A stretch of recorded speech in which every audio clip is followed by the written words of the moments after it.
Hi everyone, it's Miss Caskey, and I was thinking about biographies and about the book that we started the other day with Abraham Lincoln, looking at Lincoln. Today I'm going to read the rest of the book to you, and we're going to think a little bit more about biographies. So a biography is a non-fiction text. That means it's true. We're going to be reading information that's true. Now, a biography also talks about an important person. In our book today, we're going to read about Abraham Lincoln. He's an important person. But biographies talk about all different kinds of important people. When we read a biography, we read to learn. That means that as we're reading, we're thinking about who the person is and what they did in their life, and what we can learn from that. And then a biography is a life story. So when we read a biography, we think about all the different things that someone did in their life story. All right, Looking at Lincoln is written by Myra Coleman. Let's go ahead and start.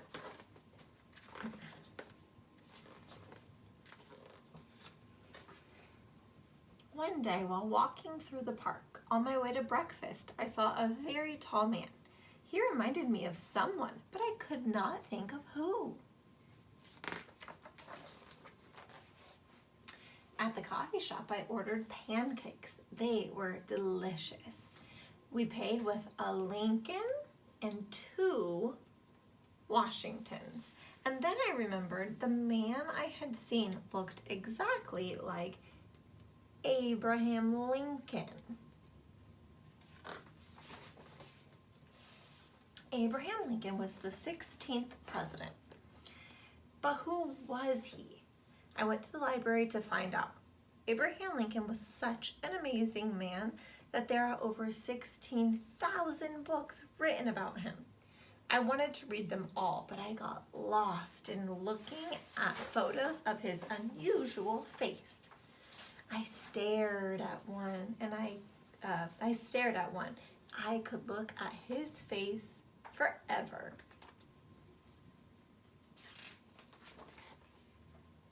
He was born in a small log cabin in Kentucky on February 12, 1809. The family was poor. Abe was a dreamer. He did not like to do chores, but he did love to read.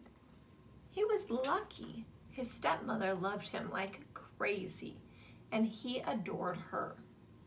She looked stern, but she let him dream and read as much as he wanted. He went to school for only 1 year, but he was curious and he taught himself many things. He had hardly any supplies, and of course, no electricity. Abraham spent many hours reading by the fire's glow. Abraham Lincoln lived in Springfield, Illinois, and he got a reputation as being a smart and an honest man. They called him Honest Abe.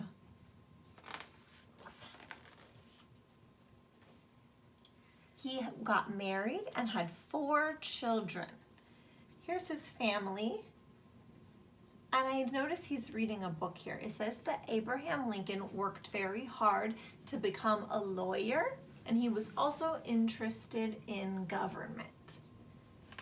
In 1861, he was inaugurated as President of the United States. Here are some things he loved. Abraham Lincoln loved his dog Fido and apples, and he loved music, and his favorite was Mozart. He also loved all different kinds of people. This is Frederick Douglass. This is somebody that he admired. Frederick Douglass had been a slave, and he ran away to the north where he could be free. Lincoln hated slavery, and he wrote to a friend, "If slavery is not wrong, then nothing is wrong." And while he was president, he issued the Emancipation Proclamation, which was the first step to freeing millions of slaves. But it was difficult being the president during this time. The southern states, the Confederacy, wanted their own country where slavery was allowed.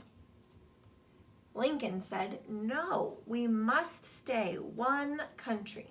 And the northern states, the Union, believed that slavery should be abolished. And so they went to war. Terrible things happen in a war.